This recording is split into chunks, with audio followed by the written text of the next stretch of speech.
It is time for the 20th episode of Virtual Courtside with Dirk and Harris. I'm Harris. That's Dirk. And today, Dirk, we are talking about, well, it's back. It has returned into our lives. The great, the glorious 5v5. And of course, with it, we are 3 games into the season and people are already complaining. It's wonderful. Welcome to the NBA 2K League season. Dirk, you are looking mighty tan, sir. Congrats on your soccer season getting up and running. How you feeling? Like shit. I let 3 goals in that I should have let in. Yeah, not your best. It's The funny because first they even one- attacked the right side dive, which you and I have been working on. It slipped under your arm. You know, I thought we practiced. That's what pissed me off. I read it to a T, and instead of sticking my foot out, I was like, I'm gonna go down for it. And I watched it back because I knew when it happened. The ground was really slick because of the morning dew, and I pinched it. It was a Rocket League pinch where the car hits the ball and just catapults. Yep. That literally, as I dove, hit right here, squeezed into the ground, and just popped up like that. If it was dry ground, it would have been a save. It would have just like either the ball would have stuck below me or it would have just skidded. rolled a little bit behind me, and then I Yeah. would have grabbed it. But because it was so slick, second goal, I did not think he could chip it over. He literally he had enough time to wrap around the ball, flick it up. And then the third goal, literal fucking fingertips close to the ball. So just didn't get low enough fast enough was the issue. But also field conditions fucking pitiful. Brutal. I don't know if you saw the video. You can't see me wearing my shoes because of how fucking deep the grass is. It covered my ankle. One of our guys fucked up his ACL potentially. Ooh, nice. Strained it. Another guy fucking rolled his ankle. So well, yeah, I sent a nice email this morning. That's brutal. I'm sorry to hear that, buddy. Thankfully, there are no turned ankles in virtual basketball, so no True. injuries to report quite yet in the NBA 2K League. But hopefully, your next match will go better. You are now 0-1, or 0-1-0, because you guys score things weirdly in soccer. 0-1-0, Dirk, with 1 point. I think 1 point. I thought the second one is the L. Well, that's the thing. Well, so in hockey, it goes win, loss, overtime, loss. But in soccer, it goes win, draw, loss. I thought it goes win, loss, draw. Oh, but yeah. I mean, we were down 3. Well, I kept it fucking perfect the second half. I played like I did in the second. I think it was just a little rust of playing my first outdoor competitive game in 9 months. You started in your Keppa bag and you finished in your Raya bag. True. Yeah. My fucking distribution. Oh my god. I wish I had a better camera to like zoom in. Chef's kiss. Tracer it. All right, let's get into some virtual basketball. 5v5 started. We can't really get into the podcast without talking right off the top about the floor spacing slasher, the 5-out build. Obviously, a lot of discussion on the interwebs among players, among fans. Do we keep it? Does it need to be nerfed? Does it need to be banned? I wrote a small piece in my Power Rankings article about my feelings on it. But Dirk, I'll let you go first, and I'll prop you up with this question: have we seen enough from this build to even nerf it in the first place, or is it just first week shock tag value, basically? I think we've seen enough just from the few that have used it, and it's not even the build; it's the dunk meter. Okay. The dunk meter ruins the build. Like, it's the same reason with Joe Knows and why he's so good post-draft. Like, if you put him on a normal build without dunking, I don't think that him and his team really do much. I don't know if they've tested that or not. I don't think they have.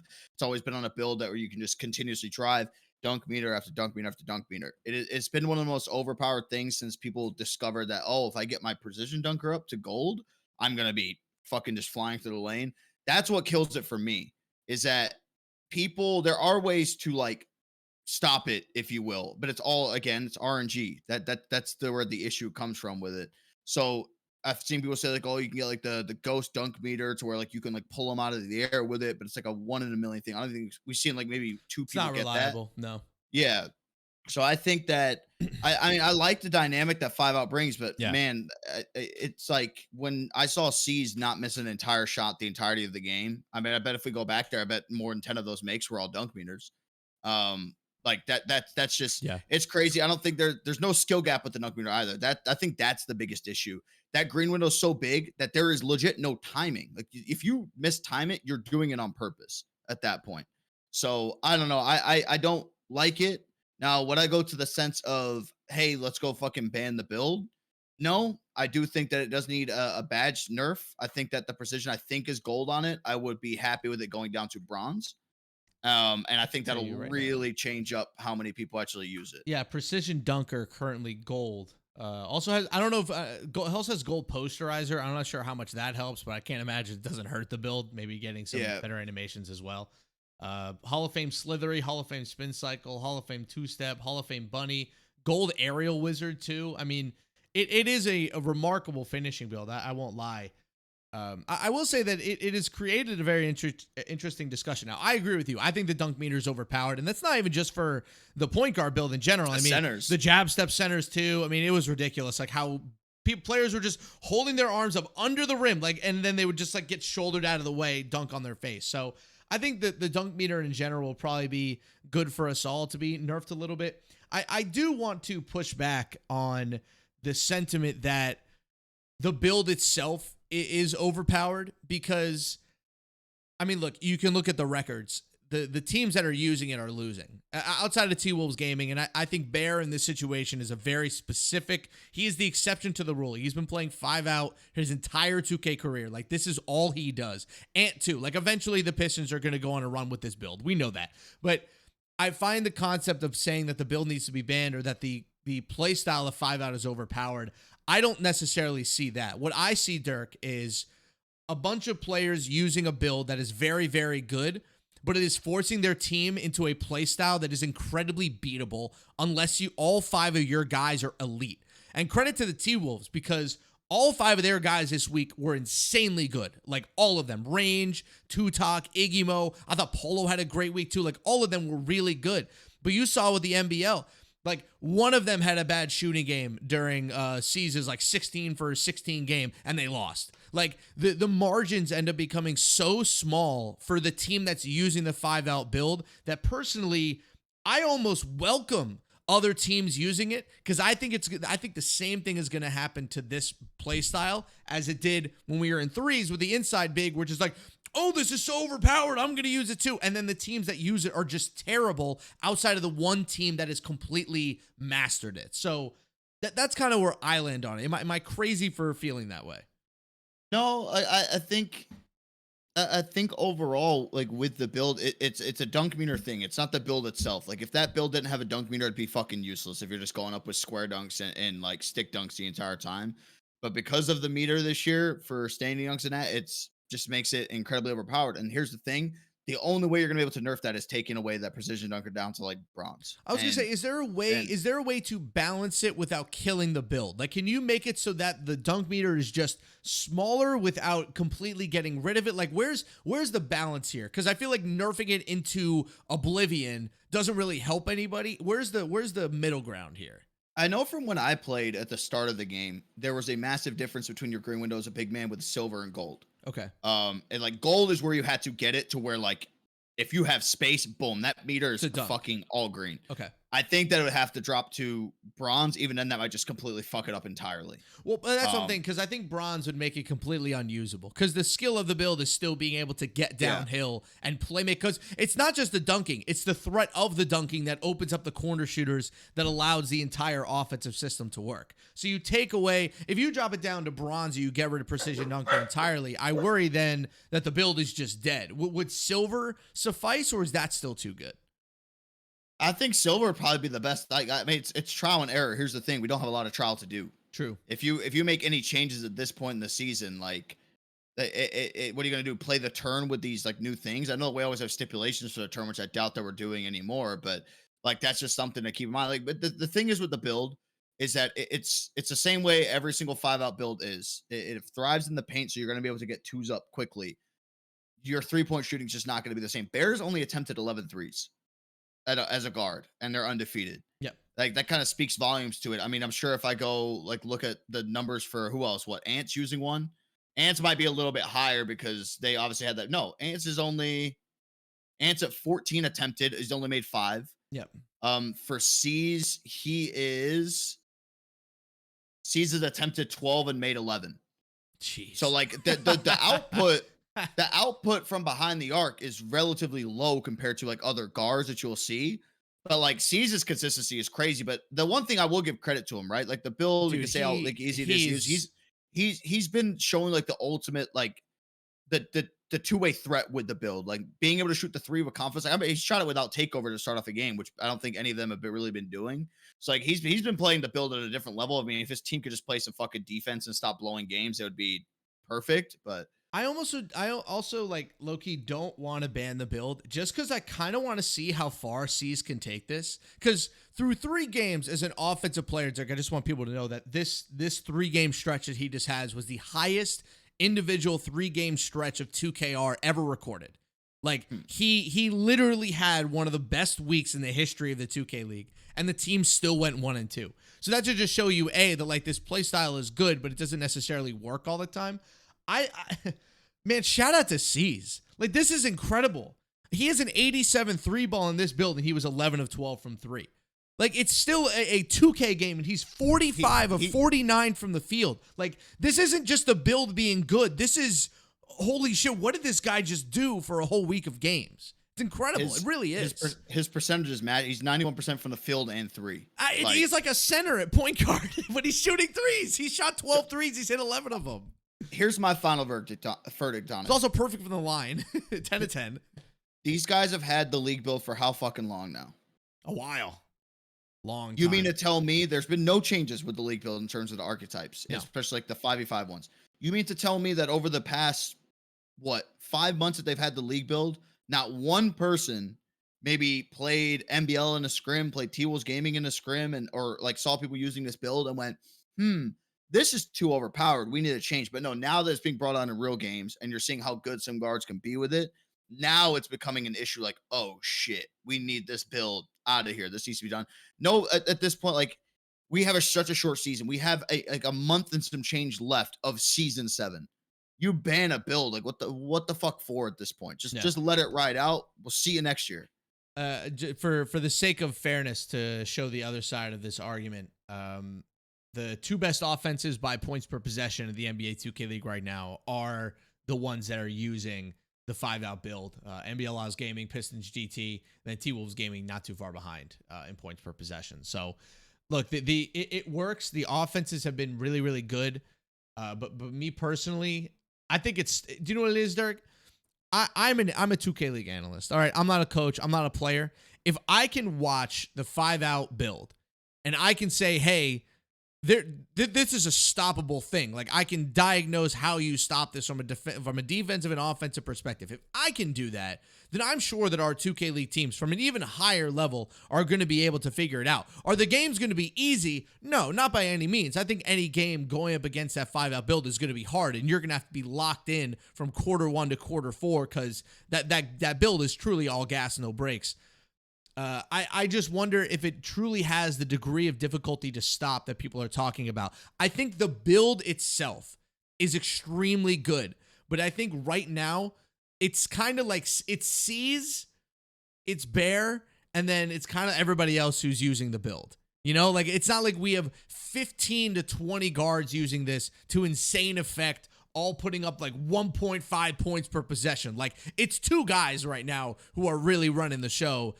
And I don't know. I like it. I like seeing teams do different things. I like going into games as a broadcaster, knowing that it's going to be a different kind of matchup. It's not just going to be pick and roll versus pick and roll. It could be one or the other. It could be 5-out versus pick and roll. It could be a team using a hybrid style like the Pistons do. Like I'm interested to see how this build is used for the rest of the season, but I'm certainly excited. And to the players who are listening to this, I know that a lot of players listen to this.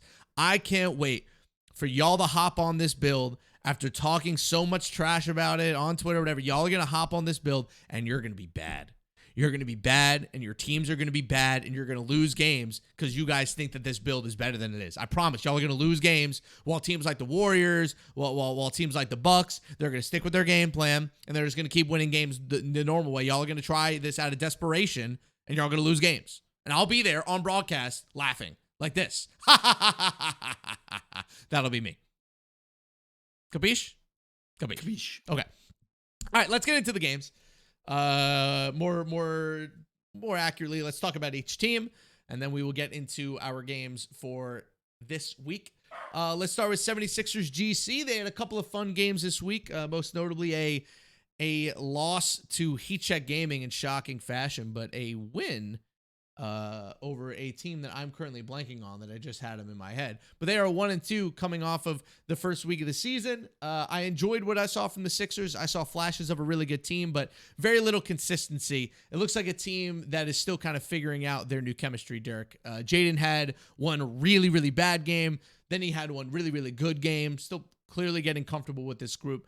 But all in all, a decent first week for the Sixers. I expect a second week bounce back.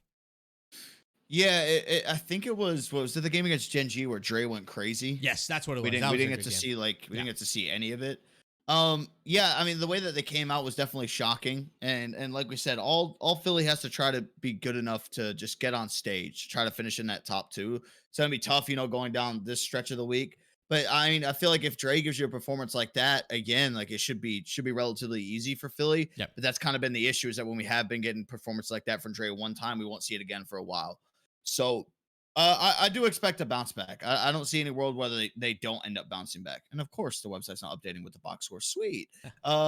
Anyway, yeah. By the way, Dre not on the 5-out guard build, 40 points, 5 assists, 14 to 16 from the field, 12 of 14 from 3. See, you can dominate on this league build without the 5-out build. You just have to be cracked out of your mind. That's all it is, just like Dre is. I think we're waiting for Jaden to get back to last season's form. Gradient is still like up in the air for me. I feel like he's playing some decent defense, but offensively, the man still can't shoot. I have to go look at his individual stats, but I know the first 2 games that they played, he didn't make a single 3, which has kind of been like his MO. He's not been the greatest 3-point shooter. He's more like he's only attempted 5 and he's 0 for 5. So not a whole lot to really judge off of, but not even getting a lot of looks. Early, this is gonna sound kind of nuts. Early, we talked about this, I think during our original way draft preview about this team, where we were talking about DT as possibly a DPOY guy. I still want to keep that there because I feel like on this team he is set up to have a really iconic defensive season if they go on a big time run. So just keep an eye on DT. I think he's had a good start in a couple of their games, and always a fan. So that's 76ers GC. They were 1-2, 75.7 points per game. They allowed 75.3, pretty average point differential. They're shooting pretty well from the field. They haven't blown the doors off, but again, if they make on stage in the tip-off, I would be surprised if they don't make the finals because that's just what they do. So if you're in their group, I'm staring at you. It's like me staring at the Minnesota Timberwolves. They can't beat Jokic. I'm like, guys, somebody has to beat this guy. And I'm looking at all the 2K League teams. Somebody has to stop the Sixers from making the tip-off finals. So we'll see if it happens this week. Shout out to Dre, man. We've been calling him out all season, wondering what happened to the old Dre. We saw him. He's back. 40 points, 12 threes. It was great to see. At least watch the highlights. Team 2, a bit of an incomplete for them because Blazer 5 doesn't play their third game until tonight against Kingsguard Gaming, which means the 2 worst teams in the league will go toe-to-toe. Wait, tonight? Yeah, Monday night. A little Monday night game. They have an in-person game? I don't know if it probably is in person. I don't know. I don't know the deal, but I know they have a game tonight. Oh. Yeah. We'll be watching, most likely. Guess what, Dirk? They don't play defense. because they, I don't know if you know this, Dirk. I don't know if you listen to the podcast. We've talked about it a couple times. They didn't draft a lockdown, and now poor U-Bots. poor U-Bots, man. He's just out here. He's just getting cooked. And I feel for him because it's not his fault. But man, why? Can I ask you a question, Dirk? Why is the rookie playing lockdown? What? Why is he the one who's being given this impossible task? I will forward all Blazer 5 questions you throw at me with an Uno reverse card and have you answer them because I have no answer for anything B5 from the start of threes all the way till now. I have no fucking idea what's going on there. It is baffling. They give up 78 points per game. They were scrappy for a little while against the Dubs. They pushed the T-Wolves. I thought it was a good game, but they literally could not get any stops down the stretch. They were struggling hard. Bear started dunking all over them, hit a big time 3. It's tough, And I feel for them because I said this in my article. I actually think that what's so crazy, Dirk, is that if they just drafted a lock, I think they'd be pretty good. Because Claude is great. Claude's extremely good. Faiz is a good shooting guard. Like, Chaos and May are good enough. Like, they just don't have point of attack defenders. Faiz isn't that good as a secondary defender, and Bots is out there playing a position he's never had to play before against the best guards in the world. Dude, his first two matchups at lockdown is CB13 and Bear to Beast. Like, why are you doing this to the poor kid? What the hell? It's cruelty. If your stats are right, B5 hasn't even attempted a free throw yet. No, it's so weird. It's so, man. God bless that team. Well, good luck, y'all. They got the Kings tonight. Maybe they'll be able to pull off a win. We'll talk about the Kings a little bit later, but CB13 and Bear to Beast is your first two games as a rookie lockdown being swapped from shooting guard. Bless the Lord. I'm giving him a cross on that. Bucks Gaming on to the next team. 2-1. They got smacked by Pistons GT on night one. They were not prepared for that 5-out point guard build.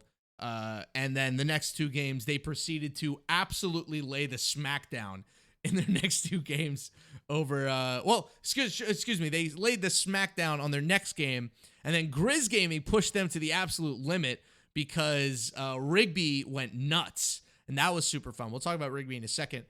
But honestly, Dirk, this to me just looks like one of the best teams in the league, kind of rounding into form. They played a lot of threes down the stretch. You know, if they get knocked out in the steal, I bet you Bucks Gaming probably looks better because they have a little bit more time to play fives, get into rhythm, whatever. But they, to me, look like a very, very scary team. And once they cut out the turnovers, I think this will probably be the second best team in the West. Yeah, I mean, even the game that they got smoked by the Pistons, they brought it to within 8. Like, they started making that a fucking game when being down by what? Like, was it close to 30 points or something? Yes. So, yeah, I like the form that they're starting to get into. I was a little worried for Johnny Red at the start in that game that they had against the Pistons, but ever since then, like, he has just been crazy for this team. Still kind of waiting. Like, it's hard to kind of get the feel of what CP's role is on this team, because I think maybe some people have an expectation like, okay, this is gonna be CP's year to like take his scoring to another level. But he's definitely been more of a game manager. You know, it's just been kind of slowing some things down, like letting everybody else work. But it's been good for them. I don't think that they're that same like elite form that we've seen from like Bucks Gaming like years prior, but I think that it's slowly getting there. Yeah, you have CP with a 25.3 usage rate, Dimes 25.3, Johnny Red 25.9. So it's definitely been a three-headed monster offensively. Not a lot of shot attempts per game for CP right now. Only at 11, which is third on the team behind Dimes and Johnny. Then you have Dawsix, who's close to 7. He'll probably get up close to 7.5 by the time the season's over. So I agree with you. It's going to be interesting to see how CP handles this whole situation. He's not shooting the ball all that well from 3. You know, last year when he was on the Grizz, I wouldn't say that like catch and shoot opportunities were exactly his like number one skill. He's definitely more of an off the dribble guy, and he just doesn't get a lot of attempts, but he's passing the ball around like crazy, and he's not turning it over. So at the bare minimum, 13 assists per game and 3 turnovers. I mean, if that's what they need out of him, then that's probably going to be good enough. I would like to see that 14 points per game, maybe get a little bit closer to like 17, 18, you know, just to add another 3 a game in there. But the Bucks look good. On to our next team, Cavs Legion GC. Damn, that defense is smacking. I love it. Every single guy on that team is locked in defensively. The problem is, Dirk, is that they still having problems shooting. They had Antoine have a couple good games. Shift A still can't shoot. Don't know what's going on with him. DJ Too Cold started off not being able to shoot. He's shooting a little bit better.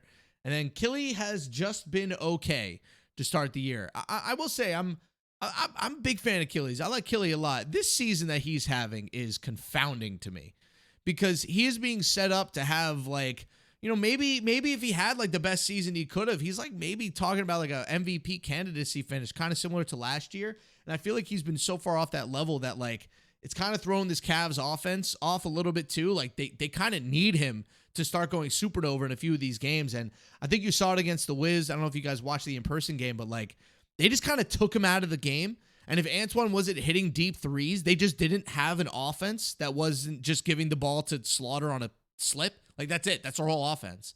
So they need Killy to start adding some more, I guess, dynamic playmaking to their team. Only shooting 56% from the field as a team. So the defense is great. The offense a bit slow out of the gate, though.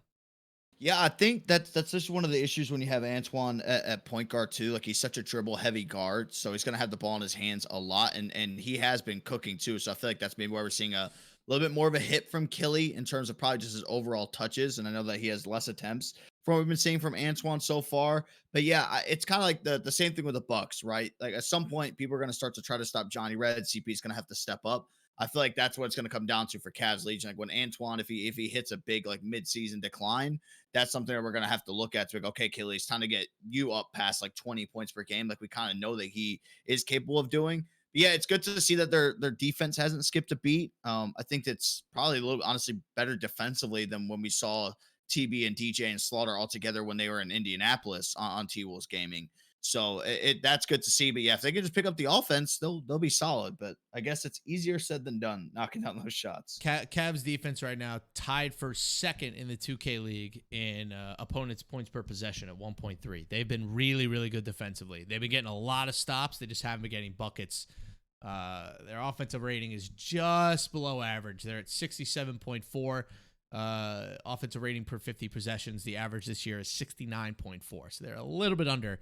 If they can get that over, if they can get that into like the 71 range, kind of like where the Hawks offense is right now, I think you're going to see this Cavs team really take off. All right, to the next team, because we keep going through them. Celtics Crossover Gaming. Yes. Yes, Dirk. Yes.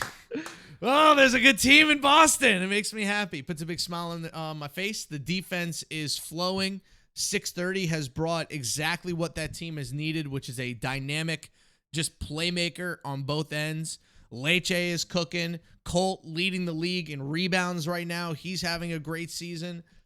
You could not have asked for a better 3 games from Celtics Crossover Gaming outside of them actually going 3-0, which they didn't. They ended up falling to who they lose to Hornets Venom GT in one of the craziest comebacks you'll ever see, where Big Saint scored like 19 points in the second half, all of which I think came on like wide open threes to the top of the key because they started running this really funky offense. But yeah, really like what we saw out of the Celtics. They're one of my big winners from week 1. Yeah, I thought that they were really good. I'm happy that Leche's play is kind of continuing. Cole has been, I shouldn't say the shock for me of how good that he has looked, but he has been like phenomenal. Primetime Colt with his scoring. The one thing we always know about him is like his rebounding abilities too.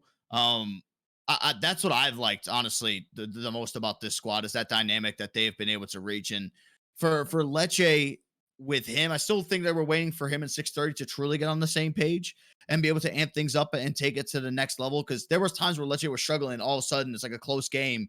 And who would you rather give it to try to close it out? Like give it to fucking 630 and let him shoot a deep 3 and make that deep 3. So yeah, I like it. They're kind of building up off that momentum. I feel like they had set for 3s, which I'm not really sure. I think the expectation for 5s, we expected them to probably be a little bit higher than like middle of the pack team. Definitely like not the best team that could be possible. But yeah, I like what I saw. It was fun to watch. Nice to see Leche cook as well. We had some questions about him, but he really stepped up to the plate this week. Dukes and Vanitos. Well, they won a game, Dirk. That's what counts. They're 1-2. They were able to squeak out a revenge win for Big Rain over Pacers Gaming. However, my excitement over them has been very quickly extinguished because their offense absolutely stinks. It stinks. It's smelly. They can't score. A lot of this has to do, and I feel bad putting this out there because he's a good dude. He's been a really good 2K player for a long time. Ryan 1 of 1 currently has a points per possession of 0.79. That's third worst in the NBA 2K league. This Dukes team will be going absolutely nowhere until he starts scoring points. And now credit, there are guards who are definitely struggling. Fiends at 0.9, Mooch currently at 0.96, Fan at 0.97, CP's at exactly 1. Like there's still room for him to grow, but there's absolutely no chance that they are going to win anything when Ryan has 34% usage rate and has a points per possession of 0.79. Like they're not going anywhere. So a pretty brutal first week for him, but I'm happy they at least got a win, so they're not sitting here at 0-3 and thinking about disaster. So who do they beat? Dukes and Vanitos beat Pacers Gaming. This year's resident, I think they're extremely perfectly average. We'll get to the Pacers a little bit later. It's kind of shocking that that's the team that they beat, because it was the Big Rain Revenge game. It was the Big Rain Revenge game. That's all it was. Big Rain Revenge. Yeah, I don't really know how to feel about this team. Again, another team that it's so hard to judge some of these guys because we don't watch them a lot, especially with like this new structure. We're kind of just zoned in onto the 1 5v5 game. But I do think for this team to kind of go up a notch, I would like to see. Let me look at the stats just so I'm not going in blind into it. I'd like to see maybe I feel like when you have somebody like Warnox too, like getting him more involved on the offensive side, I think could be key, because that's when he had the best success with France. But I know you don't want to just keep on trying to like ram a lockdown offensive set like right in your face. But I do think that when you're looking at the guard player, Ryan 14 points and Gazuli 12 points, like one of them has to take it to another level. It's just a matter of like who is going to do that. We saw how good like Gazuli looked when he got a chance to guard in threes. Ryan kind of like the same thing, but somebody on that team has to get to like the 25 points per game average. And honestly, I don't know who's gonna be that guy on the team to be able to get to that point. It's tough. I wonder if they have the offensive dogs on this team to really get it done. It has to be Ryan. Like that's why they acquired him. It really, not to put all the pressure on him, but number 3 overall pick last year, got moved. Now he's on Dukes and Vanitos. Like they need him to be the guy, and it was a really brutal back half of the week for him and the rest. On to Gen G. I want to talk about brutal starts to the year offensively. The worst offense in the league, an under 60 offensive rating. The only team to even come close to that after 3 games.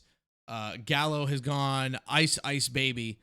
Reese the God looks slightly washed. Dirk, I'm not going to give him the totally washed tag, but he looks slightly washed. Don't let JT hear you say that. I know. It's his guy. It's not been a pretty start. And then Law Rich can't shoot. Jolo can't shoot. Boot is being rendered helpless. He's like the only guy on that team who's consistently scoring, and that's mostly because he's a center. It has been a really, really brutal start for them shooting. Here are their shooting stats. Ready? This is going to be a bit jarring to hear, okay? Here are the Gen G shooting stats after 1 week. Law Rich, 0% from 3. Gallo, 50% from the field as a point guard. Reese the God, 45% from 3. Jolo, 33% from 3. And then even Boot on center, 76% from the field. Like it's yikes, bro. Is this like a threes hangover? Like, is it just like the game mode swap? I don't know what it is. Like, have they not been scrimming as much as other people? I'm not sure, but woo, man, they got 3 guys on their team shooting under 70% true shooting. That is terrible. So do you know what my solution to Gen G is, Dirk? Get some goddamn buckets. That's my solution. Get some buckets, man. What in the world? Well, I think it's weird. Like speaking, obviously the offense is gone to crap too. I mean, the defense is nothing like too spectacular. I think it's just it's a weird environment. Maybe it could be like a process, like a team. Maybe they put too much into threes. You know how like we have those teams that when like they play threes, I'm saying like that's all they're doing is that they're just playing threes. They don't really scrimmage in fives. Maybe it could be something of that. And again, remember we saw how many people came into the chat and said like the threes shooting is so much different from the 5 shooting. Yep.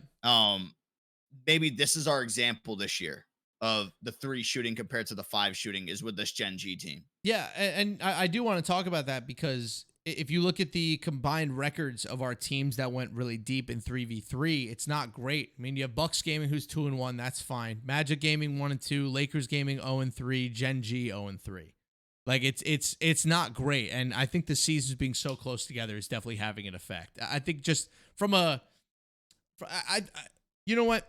the human brain can only do so many things, Dirk. If you play that much 3v3 for that long and then all of a sudden you switch to the highest possible leverage 5v5 games, like it's going to take a bit of a mental load to like really switch over. Like that's a challenge for the human brain. So I'm not surprised to see them struggle, but also like shout out to Bucks Gaming because, you know, it's like, no, it doesn't matter. Like, you know, they're still 2-1, still, you know, third in you know, point differential after 3 games, whatever.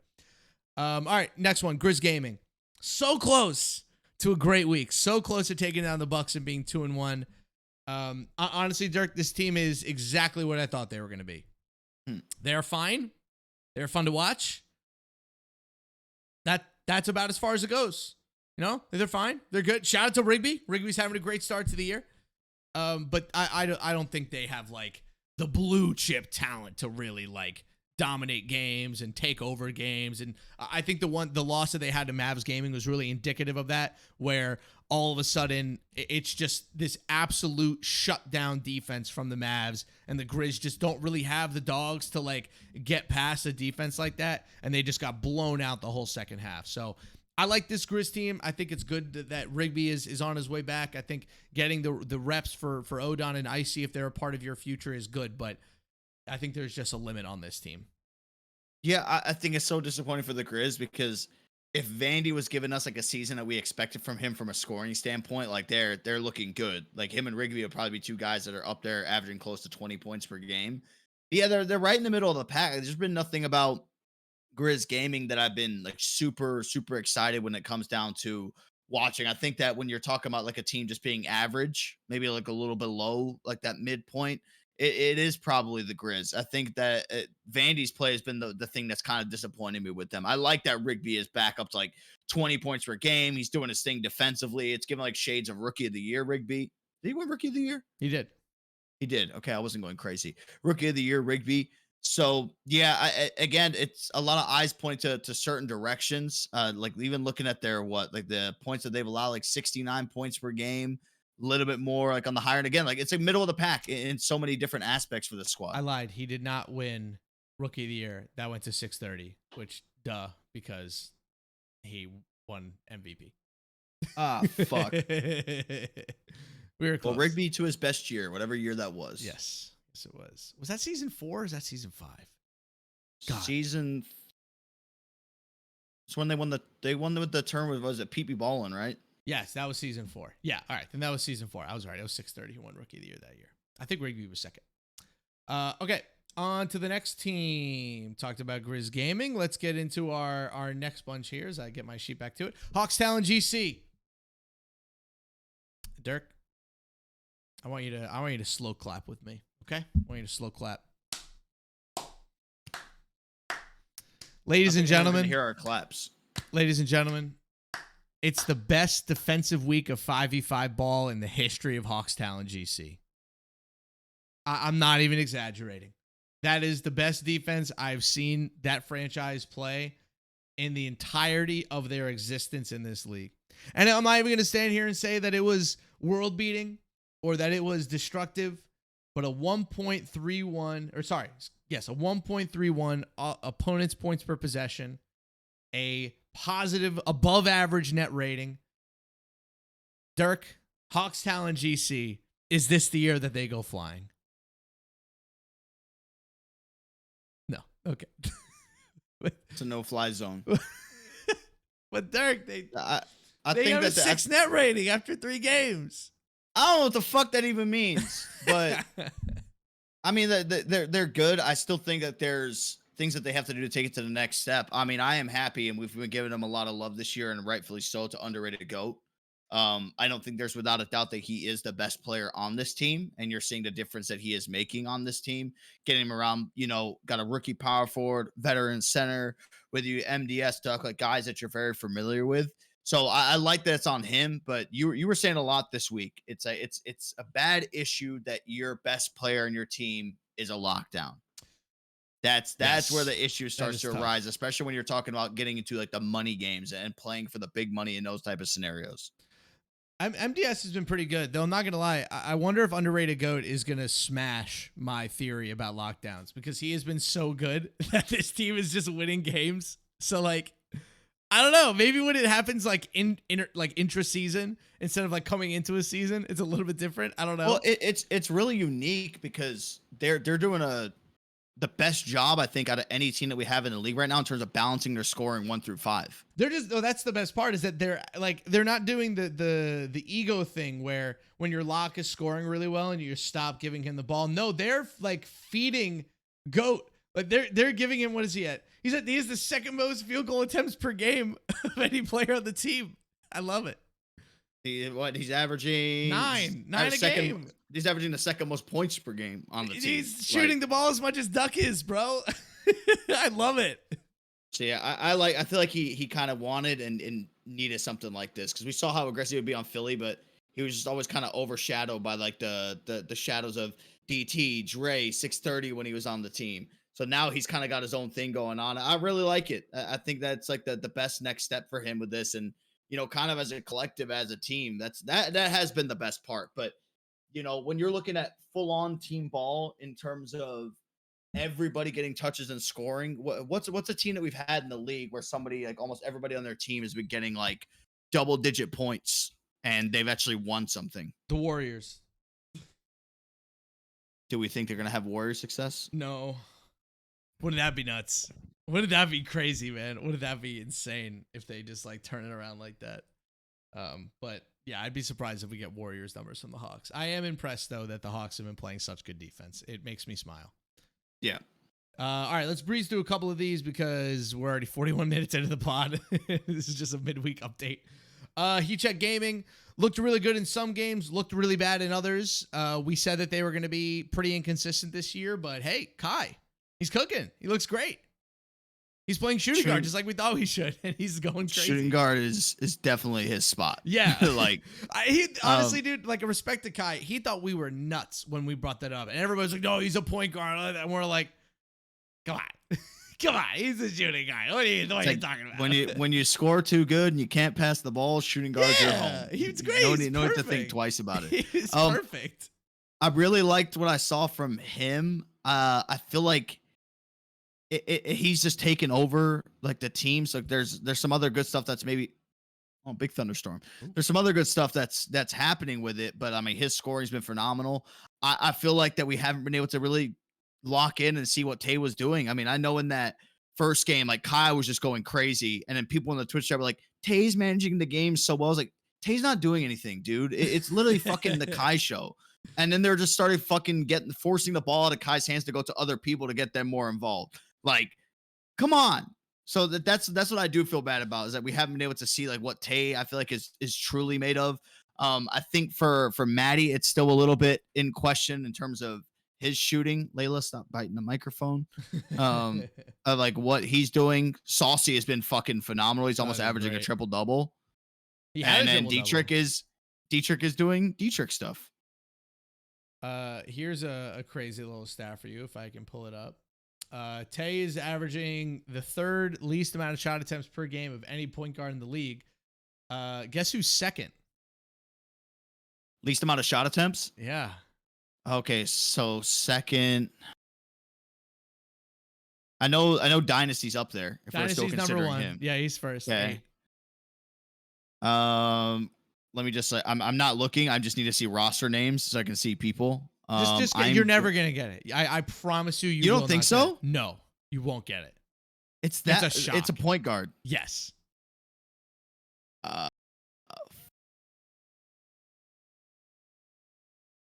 Fuck. You're not gonna get it. Yeah. Is it? You're not gonna get it. No. You're not gonna get it. Is it that hard? Yeah. Can I have a hint of how many points that they're averaging? Oh, not points. Field goal attempts. Well, I know, but saying how many points are they averaging? That'll help me. It is in the teens.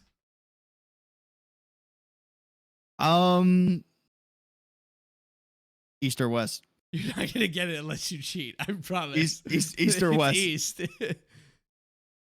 Oh, it's East? Yeah. CP? No, he's in the West. Good try. It's. Oh fuck. Are you ready? averaging only 8.7 field goal attempts per game, averaging 14 points per game. It's none other than Gallo. Figure it out, Gen G. Figure it out. Gallo, the second least amount of shot attempts for point guards. Figure it out. I'm slamming the table. You're right. Figure I was it out. not gonna get that. It's crazy. Hornets Venom GT. They are 2-2. In 2 of their games, they looked really good. In 2 of their games, they looked pretty shit. Tells me that they're probably going to be somewhere in the middle this year. And that's kind of all I really have to say about them. Crown looks great. I don't know if you've been watching a lot of Crown. Crown looks great. Saint had that insane game against the Celtics. That was fun. Mooch and Trey can't really score in the half court, which is concerning, but I will give them a couple more games. Thumbs up. So the Hornets are the most balanced team. I thought it was the Hawks. Everybody on the Hornets is double-digit scoring. But it's an issue when your guards are on the lowest end of that. Fluke Lock's the lowest, but then it goes Big Saint and Crown are leading the way in scoring, and then it's Mooch and Trey Dollars. Kane and the Undertaker, man. They're leading the way over there in WWE Charlotte. I mean, how would you call it from your perspective? Because I know that my thing with Trey Dollars was like, okay, like you've had plenty of opportunities. I mean, Celtics' rookie year was kind of like, meh. Then he was on the Lakers. I'm like, okay, we didn't hear anything about that. But I feel like this was his year to like be that guy at shooting guard, like be one of the best shooting guards in the league, and it just has not been anywhere near close. I don't think he has the mentality to be a number 1 scorer in the league. I just don't think he has that kind of aggressive, I'm going to go fuck up the other guy across from me kind of mentality. And I think that he needs a point guard who is kind of running the show. And this is where I'm also kind of disappointed in Mooch. It's like you two know each other. Like you know each other's tendencies, you know each other's strengths and weaknesses. Like you should be able to get it out of each other a little bit better. And I think their lack of chemistry on the offensive end is a little bit more concerning than just like Trey's individual talent. But I agree with you, man. Like this is his third shot. I know that originally the plan was not for him to go to Charlotte. So take that for what you will, but he's there and he has to take advantage of it while he's there. Yeah. And it hasn't been pretty. Like I'll give them, a couple more games. They're 2-2 on the year, but at some point they're going to need one of their first round pick guards to like take over a game. Like it doesn't matter if it was Mooch and Trey. It doesn't matter if they end up with Fiend and whoever, like they need them to take over games, period, end of story. Like they can't rely on Big Saint having 19 second half points and 5 made threes in a 4-minute stretch. Like they just can't rely on that to win games. So that's my take on the Hornets. Shout out to Crown though. Again, I feel like there's always been this weird conflict between me and the Hornets. I don't have conflict with them. I just don't love how they've always handled their business over the past couple years. That does not mean I don't have a lot of admiration for who they are as players. Like Crown has always been one of my favorite players. He's one of the most unique guys we have in the league. Like he truly is a point guard at center.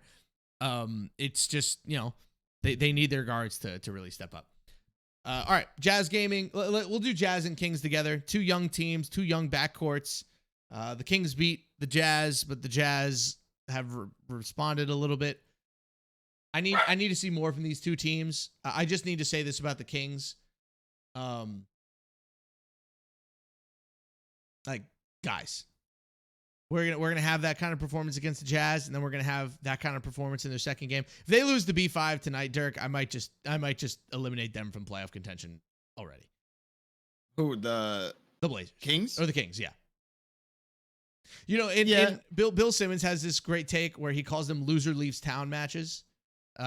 Kings Blazers feels like a loser leaves town match. And we're in week 1. No. Yeah, maybe. I don't know. I just saw the post. It's at Kings Yard Games, so I'm assuming it's in their little studio. Yeah. If I had to guess. Knicks Gaming. Again, I don't really have a hardcore take on them. Their defense is a bit bad for the amount of defensive talent they have. Personally, I said this before. I said this at the start. I think a lot of this is going to have to do with Feast getting used to power forward again. Like, he can play power forward at a very high level. He hasn't played power forward in a very long time in the league. It has been like 40 years since he has had to play high-level power forward in the NBA 2K League. And I think it's just a little bit different. I am sure that Stick, Feast, and Sick will get the defense figured out. But so far here for the Knicks, it hasn't been great. I also think that they are. I honestly, what I need the Knicks to do, this is going to sound a little bit crazy. I need them to slow down. Slow down. They are playing at an insane pace. Like they play one of the fastest paces of any teams in the league, and that could be good. But it can be bad when your defense isn't ready for it, and I just don't know if their defense is quite ready for it yet. Yeah, I like what I saw from them, mostly like what I'm seeing from like the combination of Radiant and Malik. I feel like there was some questions going, especially with Radiant. But again, I had faith after I saw Radiant play three. It's like, okay, we know what to kind of expect. But yeah, I'm on the same boat with you. I feel like there's no reason that a front court of Stick, Feast, and Sick shouldn't be one of the best in the entire league. It just kind of blows my mind, right? Because the way I look at things, like if Lawrence, DJ, Too Cold, and Sick could be one of the best defensive teams that we had last year, like why aren't Stick, Feast, and Sick one of the best defensive trios that we have? I feel like there should be stuff to replicate. Obviously, new game, different things, got to get the chemistry back on point. But I wouldn't be shocked. I feel like their opponents' points per game numbers are a little bit more inflated because I think it was that game against Heat Check game, if I'm not mistaken. Where they scored 88 points scored on them. Yeah. But they also gave up 81 to the 76ers as well. So definitely some defensive flaws. But I think they'll be in good hands. Yeah, I'm interested to see what the Knicks do over these next couple of weeks. A good team, but yeah, it's been weird. They play so fast. They have so many possessions. I think they're second in the league in offensive possessions per game. They're second in allowed possessions per game too. Like they play at such a crazy rate. Lakers gaming. I hate being right, Dirk. I hate it. I hate being right, bro. You fucking clapped it. You clapped it like you got the clap. Thankfully, I don't have the clap. I was worried about this team from the jump. They have been so focused on threes this year, and man, it has not been a great debut for Dynasty. I'd argue one of the worst weeks we've had of any rookie guard in a long time. He looked just completely overwhelmed by the moment. They needed him, honestly. Like they needed him to just if he was just like normal, like if he just had a normal week, they're probably 2-1. But like he was actively bad. It sucks. He struggled. If he was normal, if he was, I don't want to say average, but like if he was the player that we saw in pre-draft, even like right before the draft, where he was like getting back into the game and he was fine. Like he was fine. He was getting the job done. That would be enough for this Lakers team. But like he hasn't been great. The defense has been abhorrent. I mean, they can't get a stop to save their lives. But offensively, they just have so many dead possessions. It's bad. Their defense I sucks. I feel like we haven't seen a guard this bad in terms of like their performance probably since Ohio, when he was with Indiana, maybe. Or Ohio probably did better than this. Do you know what it is? They were so bad on both sides of the ball to start like the year that their badness on each side of the ball is making the other side even worse. Like they were already bad on defense, but now they can't get any stops. And because they can't get any stops, their offense is getting completely trapped because they have to desperately go for threes. But because they're missing a lot of shots, the other team's getting out on the break and making their defensive numbers look even worse. And it's just this evil, vicious cycle. And then, Dirk, they were so close to beating the Warriors. And there were 4 possessions at the end of that game where Mama just toasted them for like mid-range, pass down an A, and then they got 1 stop. So 3 out of 4, they got a bucket to close out the game, and the Lakers just couldn't keep up, and that was it.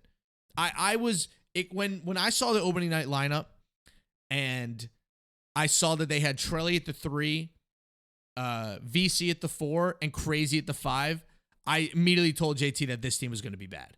And then I saw in the chat, I don't know which player it was. Somebody said that Trelly is better at small forward.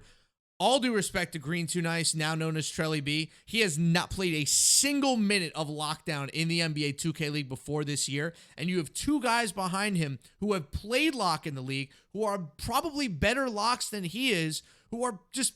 Why is VC playing at the 4? We just saw him probably be the best lockdown in threes, and now he's playing power forward where he was bad last year. Like, he wasn't a good power forward for the Cavs last year.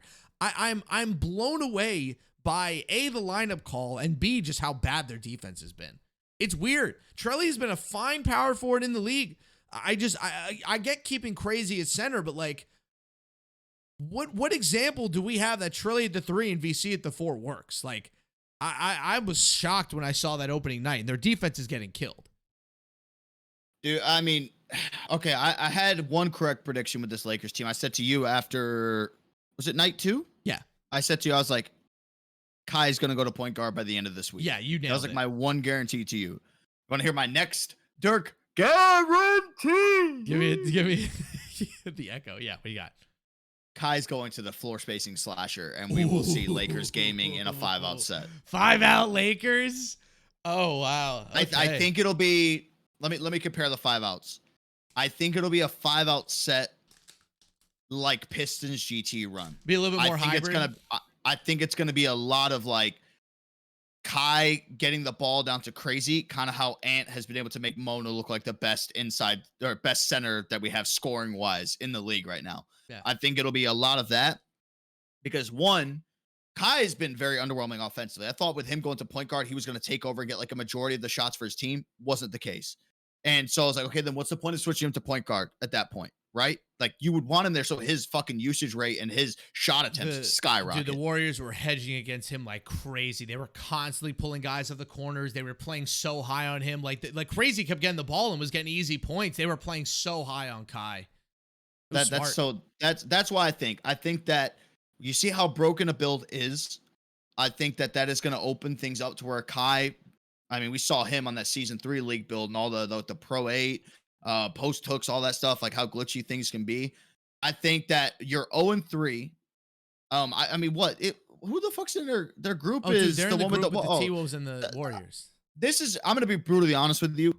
I don't think see the T-Wolves and Warriors probably like losing until they face each other and somebody has to lose. Yeah. So like they're gonna be the top 2 teams to get out of this group. This group is basically checked. So like the question is like, what the fuck do you do if you're LA? Like, do you just start like, okay, like let's test this out, let's put Kai on this and let's see if maybe things turn around for us? You have to change the defense. Yeah, for me, I go back to the OG lineup. I let Dynasty go back to point guard. I let Kai go back to shooting guard, and I fix up my front court because they've nothing at the point of attack defensively. Like Mama would get the ball. And in that Warriors game, like just go look at the second half. They were just whoop screen right to the mid-range bucket. CB13 whoop screen right to the mid-range bucket. Oh, look, corners open 3. Like the only thing that kept that game close was the fact that Kenny was like weirdly tentative shooting the ball from 3. I don't know what was going on in that game, but it was weird. It was super weird. But like they had no answers. They had absolutely no answers in the mid-range. They were getting killed on like basic screen roll coverages. It just wasn't pretty. And I'm not putting all this on Trelly. I think it was the whole front court. I thought they defended with a lot of laziness. And we know that team has a lot of defensive talent on it. I mean, they're like second to last, third to last in defensive rating. With Kai, Trelly, YoVC, and Crazy on the team. Like, that's unacceptable. That is not the level that they should be at. So unleash VC at the lockdown. Or put Crazy at the lockdown and put VC at center. Like, they have so many options. That's the thing that frustrates me the most. They have so many options with this front court, and they chose the worst one first. I couldn't believe it. I think it's just going to be a simple flip of the small forward and power forward. I think Crazy's playing too good at center. I'm just blaming the possible outcomes, but I agree. Magic Gaming. I don't really have much to say about this team. I was pretty underwhelmed. They're 1-2. Loki Godlick is shooting 0% from 3. That's not going to continue. Snubby is shooting great, but defending kind of meh. They look, honestly, Dirk, again, I hate being right. The Magic look exactly like I thought they did, which is like they have a bunch of good players on paper, but their team cohesion and like them just being good as a team, I don't think it's quite there yet. I think if they're going to be good, it'll be the turn. I don't know if this is their time yet. I think it stands out so much too because we know how good they are in threes, and we just saw these guys like absolutely torch and fucking dominate the mode. They're just not there. They come in here and they just look mortal. Yeah, that's like. Hey. And again, I mentioned this with Unguardable. Like, there's a lot of pressure on his shoulders. DJ too. Like, it's just they have very important players that have played no minutes going into 5v5, and the players that did play in threes are not playing great. Like, that's not a recipe for success. Mavs Gaming, one of the big surprises of the week. Day Fry at lockdown worked, buddy. We were haters. We were non-believers, and Bubba made us look stupid. The best defensive rating in the league coming out of week 1. The only team to have or one of only 2 teams to have a sub 60 defensive rating. They were dominant, and it was really, really fun to see. Cap looked okay. Fanta looked fine. Shots is eating at center. Offensively, I still have a lot of questions about this team going forward, but defensively, they're so good it might not matter. They're probably the best or second best defensive team in the whole league, and I think that'll be a theme for the whole year. It's crazy. Like, I think it might be time to start putting Dave Fry in the conversation, like the best defensive player the league has ever seen, because every single roster he goes on is that what? So let's go back to season 3, season 4. Season 3, season 4, season 5. Yeah. What? The Wiz had the best defense. Well, Raptors had best defense season 3. Like that forgot about the Raptors run. Season 4 was the Wiz, right?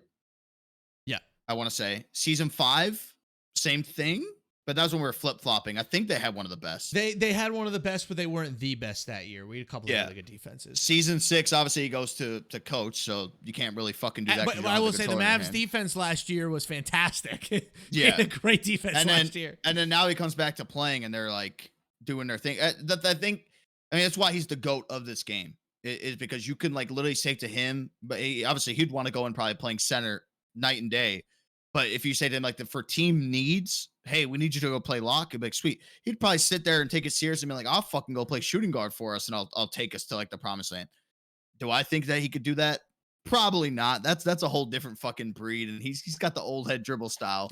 But like 3 through 5, like he's got it on lock for if you just get some people around him that you can build off of. That's where like the versatility is good when he's a player of that level, because no matter where you're putting him, he's going to be one of the top guys in each of those positions. He's the exception to the rule. When you have a bunch of guys who say I can play this and that position, no, you can't.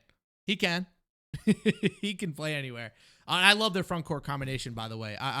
I think being skeptical was fair up front, but after I watched them play like 2 games, I was like, yeah. Shots looking like old shots at center again. Yeah. We got Jarcy, the power forward. He's cooking out of the corner. He is an outstanding back-end pick-and-roll defender. He really is. Probably one of the better undrafted free agents ever, Jarcy. Very, very impressed by him and his development in his career.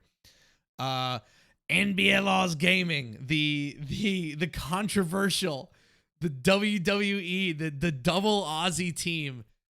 They are nothing if not fascinating, Dirk, and yet they are their points per possession, Dirk, 1.52, the best in the league.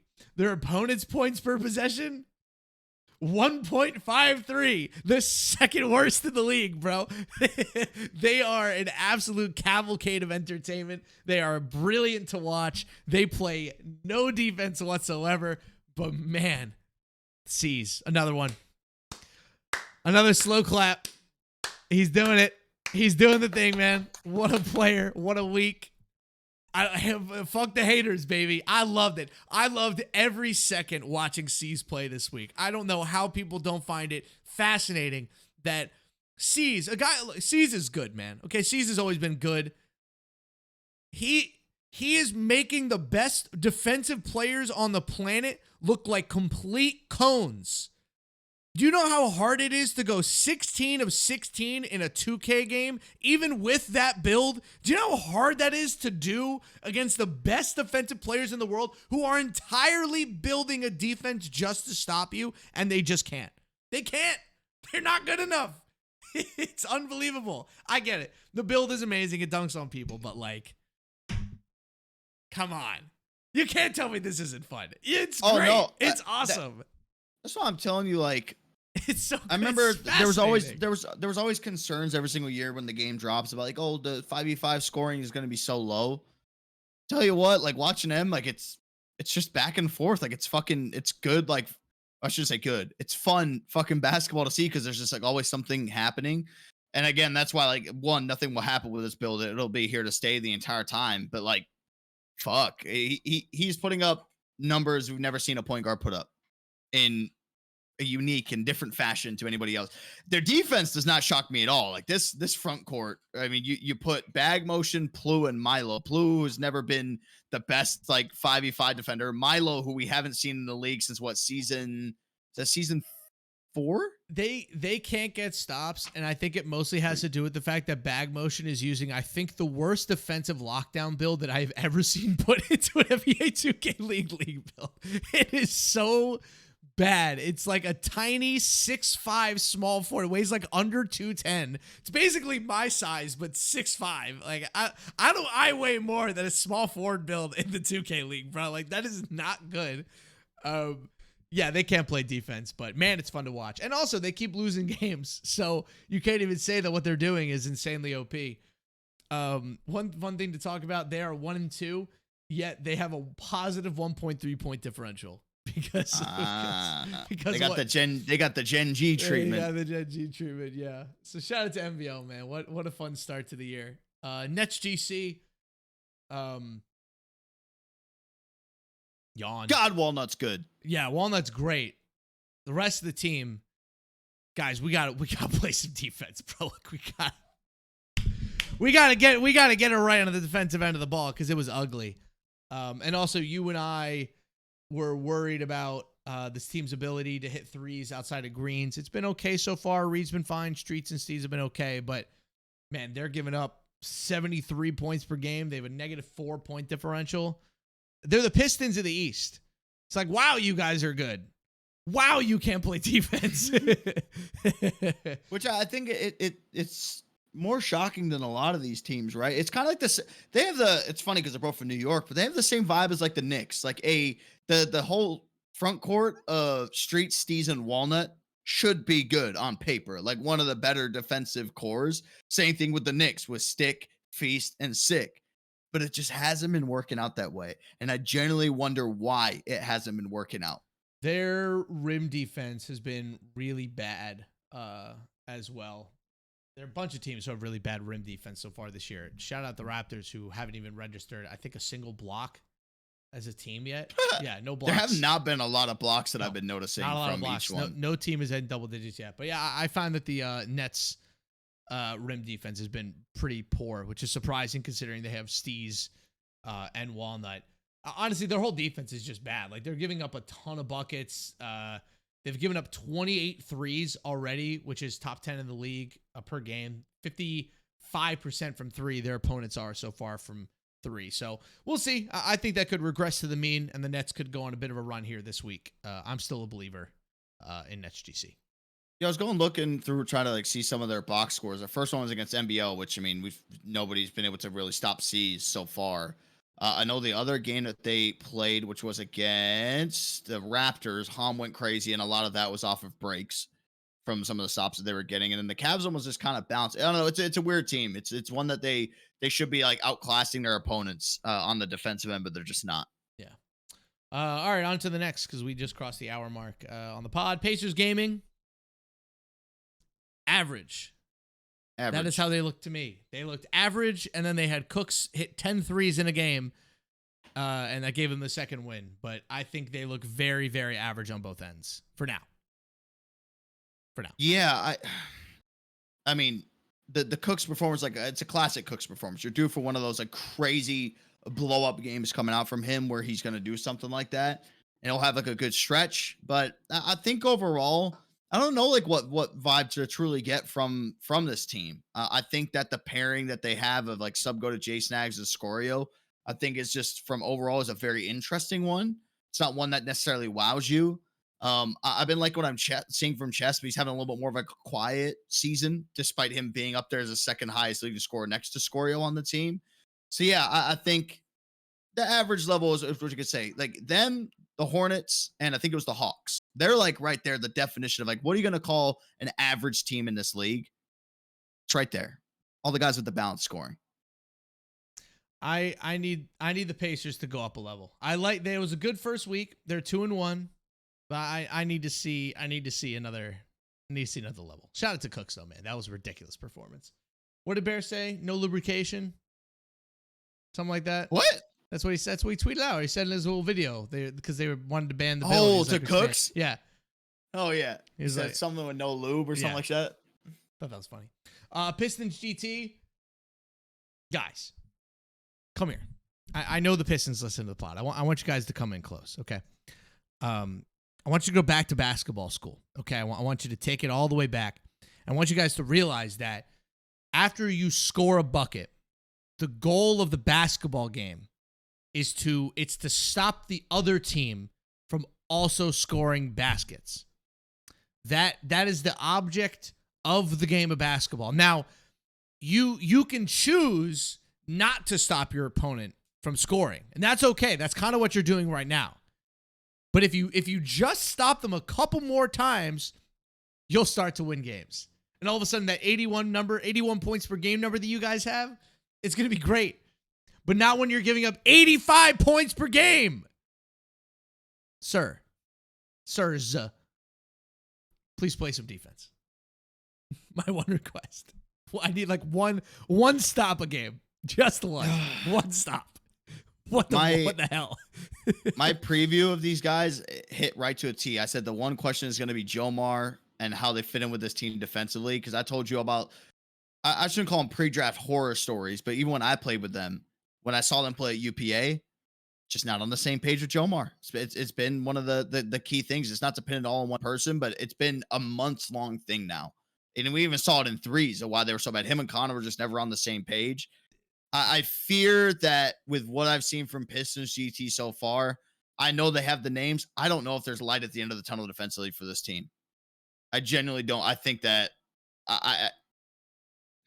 they have an offense that might be able to will them to wins, but I think at some point that's just going to be too hard to keep up, because like Mona averaging 20 points per game, how long is Mona going to average like that high of double-digit scoring consistently? That's like what I look at for the rest of the 5v5 season. So if you end up taking that away, Ant's not shooting the ball a whole lot. He's fucking facilitating like crazy. I mean, it's like he just wants to go out there and set like the highest amount of assists in the league. But weird team. All I need is just a little defense, like 5% more defense. That's it. I'm not asking for much. Get it to where you are giving up only 80 points per game instead of 85, and we can talk.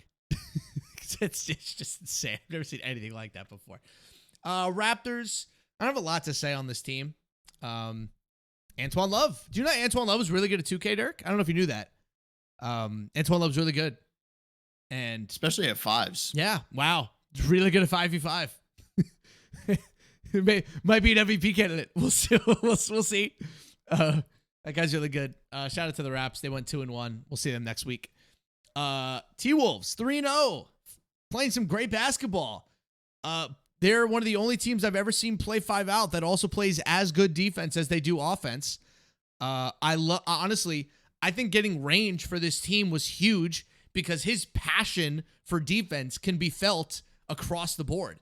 And I think it is very important that they ended up with a lockdown who prides themselves defensively. And so far, him, Iggy Mo, and Polo have been great. I think Tutox and Bears defense have been really good too. They play great team ball. They rotate well. They run the break. Like, it's a good basketball team, man. Like, I know that you look at the 5 out and you're like, oh, it's just Bear. Man, Bear is way, way behind some of the other 5 out guards in terms of like field goal attempts a game. Like, he's still high, but he's not close to where some of these guys are. Bear to Beast in field goal attempts per game is 34th. He's actually below Tutok. But like you see, like the guys like, C's is way at the top, Ant's way at the top, Unguardable's way at the top. Bear's all the way down. Honestly, it's kind of identical to what we saw with him and Kai last year, where they're basically sharing 50% or they're basically sharing half and half usage. Been very impressed overall by the T-Wolves offense. And once Tutok really kicks things into high gear, he's only at 16 points per game. I think he can get that up to 20. Once he really starts going, I think this team could really challenge in the West. Yeah, I think like the way that Bear plays their 5 out it's so different compared to like the bad stigma that 5 out gets. Of like, oh, it's so boring. Everyone's just coning up. Like NBL Odds Gaming plays the 5 out that pisses people off, right? Call it how it is. T-Wolves and Pistons GT play a little bit more of an elevated style of 5 outs where it's not so guard heavy on the scoring. A lot of it's to open some of the other players up on the team. But that has been the one difference, is that the T-Wolves are so good defensively, while all the other teams that are running a 5 out set, their defense sucks. And usually when you see that, it's because like, oh, well, the pick guard's running a different build. So like maybe they have to guard up top of their guard in the corner. If I'm not mistaken, I think Bear's still in the corner despite being on this build. which kind of makes it even more of a threat that you have that big of a guard that's out there with the wingspan, Yeah. and you still allow your shooting guard to go up there and do the things that they can do. I think that's kind of like the difference between all of them. But I like what I've been seeing so far, man. When it's like in real basketball, right? When the Lakers and Knicks are winning in real basketball, it's good for the sport. Yes. They have big fan bases. When the T-Wolves are winning and having success in this league, that is good for the NBA 2K League. It's very good, and they've been super fun to watch. Yeah, just great basketball. I've been very impressed by the overall performance of that team, and I'm excited for their game against the Warriors, who we're going to talk about next, who are coming up this week. Dirk, this is the best team in the league. I think they might have the greatest aura of any team we've ever had in the league. An aura of just like, you're just not going to beat them. You need a miracle to beat this team. Like, you need all of them to be bad for basically 3/4 of basketball to win. And even against Lakers gaming, I thought they were bad for like most of the second and third quarter, but then they had like a great 3-minute stretch in the fourth quarter and they just won the game. Like, that's all they need. That's it. All they need to be is just be better than you for 3 minutes and it's over. It's almost unfair watching them play. Like, I kind of feel bad for everybody else. Like, I don't know how you consistently beat this team. It's kind of like how I feel about the Boston Celtics in real life. You might be able to get a game off of them. How are you going to be able to beat them 4 times in 7 games? Like, it's the same with the Warriors. How are you going to beat them, let alone once? How do you beat this team in a best of 3? You have to beat them twice? God, and you can't even beat them once. God bless, bro. I don't know. I mean, I think it's again, it's the product of Thunder. It's the product of having some of like the best guys that they have in the league on their team. 2, they're returning with the all same 5, and I think you're just seeing that. It's crazy, right? Because if you look, just to float something out there, that if when this league started, the teams were able to bring back like however many players they wanted, right? Say we're not doing yearly drafts, so like if you had the option, like, yeah, I can bring all 5 back. What the longevity and things would like look like on the build up to having a team, building more of a fan base. Probably if you're bringing back the same 5, maybe back-to-back years, you get some different results. For the Warriors, they're just going to get better. I mean, Mama, I laughed when Mama said this, like, we're playing C+ level right now. Like, motherfucker, this is like, there's no way that this is C+. Like, where do the Warriors go from here? I don't know. That's why I was so confused. I mean, it was kind of concerning in that game of the week because I thought that with how good they have been, how bad the Lakers are, that they should have probably just like blown the Lakers out of the water. Their offense, I think their offense can actually go up a level. I think they've been a little bit slow from the 3-point line. Like Mama's only at 45% from 3. Kenny has had a good year, but his attempts are down from 3. Cease also only at 25%. So like, I actually think they have a little bit of room to grow on the offensive end. What's crazy about them, Dirk, is that they don't turn the ball over. They don't turn the ball over, and they force the most turnovers, I think, of any team I have ever watched play 2K. Like, they're just so good at forcing you into turnovers, bum steals, lane steals, tip balls, rebounds. Like, it's crazy how good they are at stealing possessions from the other team. Turnovers forced per game, they're at 12 a game right now through 3 games, and they only have turned the ball over at 6.7 times a game. Like, that's a huge split. That's crazy. So I'm interested to see if they can keep that up, because I think that's going to be their thing all year. And if they really start hitting threes at a high clip, they're only at 48.9% as a team from 3. If they ramp that up, they're 24-49. It's going to be dangerous for the other teams if they start really hitting threes. Last but not least, Wizards DG 2-1. Very impressed when I went in person to watch them, Dirk, against Cavs. Their offense is just okay, but I love watching Benzo figure out point guard in the league. Like, just watching his brain work, watching him figure out defenses and matchups and, processing decision-making. Like, yeah, it's going to come with a lot of turnovers, but by the end of the season, Dirk, if this Wizards team makes the playoffs, they are going to be terrifying because he is already really good, and there's clear ways that he can improve that aren't difficult. Like, he just has to play 10% better, and this team is going to win like 70% of their games. So they're right there. They just kind of need him to get a little bit more consistent because B. Rich and Awkward look great. Nudini looks awesome. Type is the perfect center for that team. They made the right call by drafting him over a bunch of the other young guys that they wanted. It's really just Benzo kind of upping the level from a scoring perspective, but he looks great to open things up. I think that was, I mean, my question that we had for Wiz coming into this first week is like with Benzo being a point guard and knowing how good B. Rich is, like to have B. Rich play his best, you need to be a guard that's going to be able to set B. Rich up for shots. And they have been doing that, honestly, a lot better than I expected. I thought it was going to be like a bad year for B. Rich to kick it off. I thought they wasn't going to have a whole lot of touches. Thought that maybe they wouldn't be able to, employ some like off-ball stuff that we typically see Wizards District Gaming do. I think one thing is how much everybody gets involved defensively on this team. I think that's one of the difference maker compared to some of the other ones in terms of looking for like a steals perspective, which it is good that like Benzo is right, quote unquote, one of these demigod 2K players, the guy that you could probably put 1 through 5 and he's going to be able to play it at a high level. But I do like the slower confidence of the buildup time and time again. I tuned in to when you're doing the in-person event and I never really seen webcam fully on Benzo and him as hyped up as he was when he was on stage. Like he does not stop talking, has a reaction to everything that happens, like good or bad for them. So he's a perfect fit on that team, bro. Him and Awkward, they're just screaming at people the entire game. It was so funny. And then you have B. Rich and Nudini who are just like sitting there laughing, calm and collected. Then you have Type just blank face. He's never phased. But shout out to the Wiz, 2-1 on the year. Let's quickly do a preview of this week. I might trap you into doing a Thursday night into Friday morning episode because that Friday will be like the clinching scenarios for the tip-off. Oh, yeah. So maybe we'll do like a quick like 30-minute preview episode on Thursday. But obviously everything is so tight. Wow, pause. Everything from the group perspective, all the records are really tight. So everybody should go look at the website to see where everybody is landed. Stop laughing at me, Dirk. West Group A with T-Wolves and Warriors is basically decided. They're both 3-0. Once they get a fourth win, they will have officially clinched. I believe if Kingsguard Gaming actually loses this game, that T-Wolves and Warriors will clinch with one more win. The rest of the groups are honestly too close to call. All of them have at least 3 teams who are 2-1.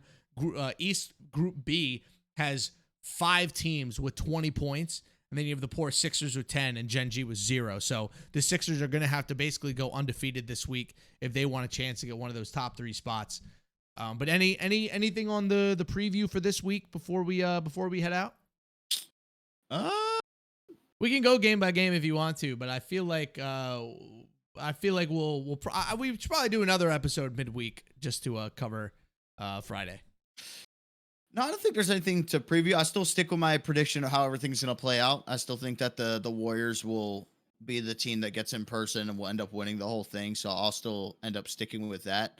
I do think I was going to see if there's going to be a resurgence from any of these teams that like really might be able to like flip things around and make a push. But I think everything's just going to like, kind of keep how it is. I know we have a lot of teams that, are even in the record. I do think some of them are better than the others. So it'll be interesting to see how it comes down to it when like on the clinching scenarios. I'm gonna make one call out for the preview this week. Nets Magic got a big game, 8 p.m. Eastern time tomorrow, or on Wednesday, I should say. I think whoever wins that game is gonna end up getting a group spot.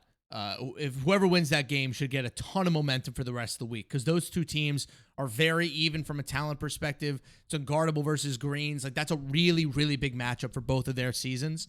And I think we're going to get a good idea of how each team kind of vibes for the rest of the year based off that game. So I'm throwing that out there. It's one of my big ones for this week. All right, that's going to do it for this episode of Virtual Courtside. We hope everybody enjoyed week 1 of the tip-off. We'll be back either on Saturday or on Friday morning, depending on if how the games go Wednesday and Thursday. But for now, that is Dirk. You can follow him on Twitter at Dirk_JDR. You can follow me on Twitter at SportsDean. Go support Dirk's soccer content so he can keep getting partnerships. We will see you guys later in the week. Adios. What's the Rashford celebration? He just does this, dude. He just does the one. Who does the cover the eye and goes like that? I have no idea. That's kind of dark. Seems like an Anthony thing. Fine. Where's my Sonic the Hedgehog?